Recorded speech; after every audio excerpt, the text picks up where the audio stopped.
আসসালামু আলাইকুম রহমতুল্লাহ বরকাত। আলু ভাজা কিভাবে করতে হয়, অনেকে আমরা আলু খাইতে পছন্দ করি। তো চলে আসলাম আলু নিয়ে, আলু ভাজতেছি, খাওয়ার জন্য খাইতে খুবই মন চাইছে। এই জন্য প্রথমত তেল গরম করছি, তারপরে আলুগুলা ছিলছি, তারপরে কুচি কুচি করে আলুগুলা কাটলাম। এখন আলুগুলা ভাজতেছি, ভাজা হইলে ইনশাল্লাহ সস দিয়েও খাইতে পারি, এবং কি রসুন দিয়েও, রসুন মিলাইয়া সস দিয়া মিলাইয়া খাইতে পারি। যারা বিদেশে থাকেন বেশিরভাগই আলু খায়, আলু খাইতে পছন্দ করে, আমরাও খাইতে খুব পছন্দ করি। তবে আলুটা খুবই ভালো। আর খাওয়ার আগে খেয়াল রাখবেন আলুটা যে কেটে সুন্দর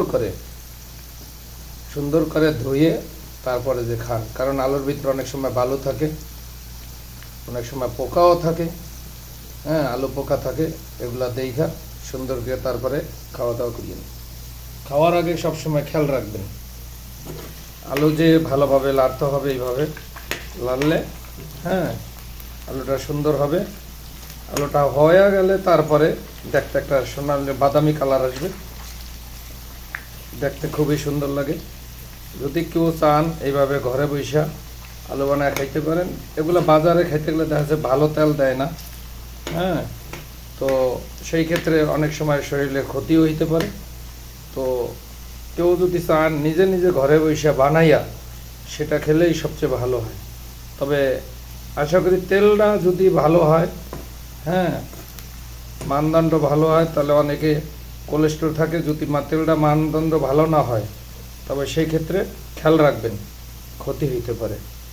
তবে খাওয়ার আগে চেষ্টা করবেন ধুইবেন সুন্দর করে, আর এইভাবে আলু কেটে কুচি কুচি করে খাইলে অনেক সময় ভাতের তৃপ্তিটাও মিটবে।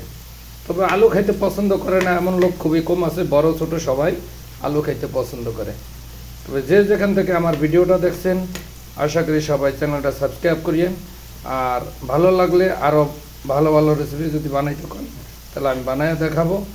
এবং আলু এইভাবে একটু ছোটও করতে পারতাম, তো দেখতে ভালো লাগে না। অনেকে বড়টা খাইতে পছন্দ করে, অনেকে ছোটোটা খাইতে পছন্দ করে, এই জন্য সুন্দর করে দেখাই দিলাম।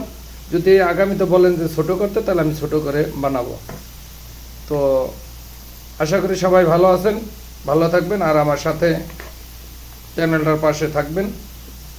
নতুন নতুন ভিডিও বানানোর জন্য প্রচেষ্টা করতেছি। যদি কোনো আপনাদের বুদ্ধি পরামর্শ দেওয়া থাকে তাহলে আমার দিয়েন। আমার চ্যানেলটা সাবস্ক্রাইব করে আমার পাশে থাকেন। আল্লাহ হাফেজ, আসসালামু আলাইকুম।